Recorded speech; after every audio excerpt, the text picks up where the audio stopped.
អបព្រៃច្រើនពណ៌ប៉ុនគាត់នេះទៅឯងអូដេញស្អាតមែនតើអូចាប់ជាប់ហ៎ទៅឯងគាត់បើកក្បាលមកទៅហ្មងអូអែមហ៎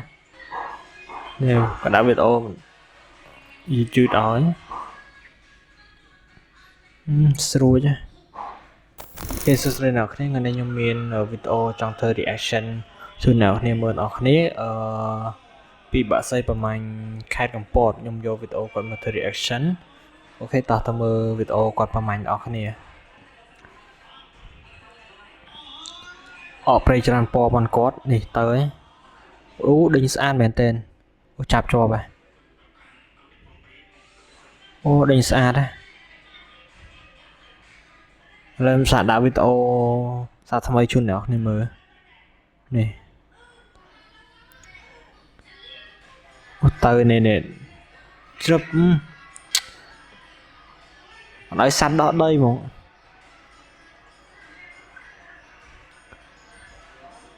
តំណងមែនតើសัตว์គាត់ខ្ញុំមកសាចូលមើលវីដេអូគាត់ដែរវីដេអូគាត់មួយចេញមកល្អមែនតើដោយសារតែសัตว์គាត់អត់ដឹងថាគាត់ប្រហាត់បែបណាទេតែខ្ញុំឃើញសមត្ថភាពសัตว์គាត់ខ្លាំងមែនតើហើយអាចដេញបានរាល់ថ្ងៃខ្ញុំឃើញវីដេអូគាត់ចេញរាល់ថ្ងៃហ្មង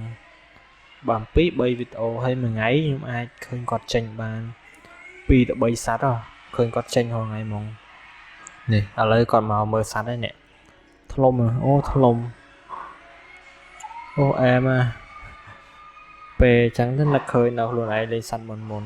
អូខេឥឡូវតោះខ្ញុំមកចូលវីដេអូទី2មិនគាត់ដែរទៅគាត់បើកក្បាលមកទៅហ្មងអូអែមនេះអាចមើលវីដេអូម្ដងទៀតខ្ញុំដើរម្ដងទៀតទៅអីហោះតាំងសាប់ឡើងលើចាក់ចុះក្រោមហ្មង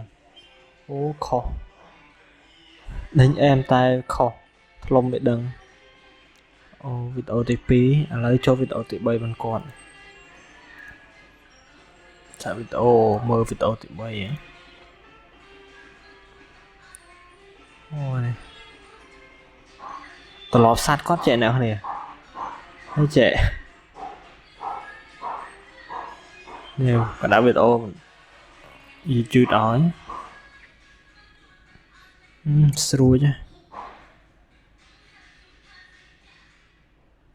អូ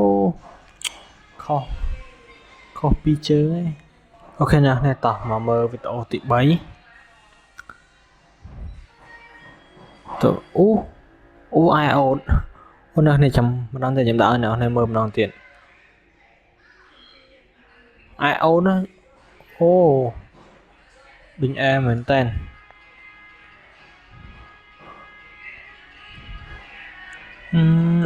អែមខ្លាំងគាត់ចេញវាប់ជាប់ហ្មងអូខេចឹងវីដេអូហ្នឹងខ្ញុំមានតែប៉ុណ្្នឹងហើយអ្នកនេះចែកជូនអ្នកគ្នាមើលសង្ឃឹមថាអ្នកគ្នាស្រឡាញ់ហើយនឹងចូលចិត្តវីដេអូប្រភេទចឹងអូខេចឹងអរគុណច្រើន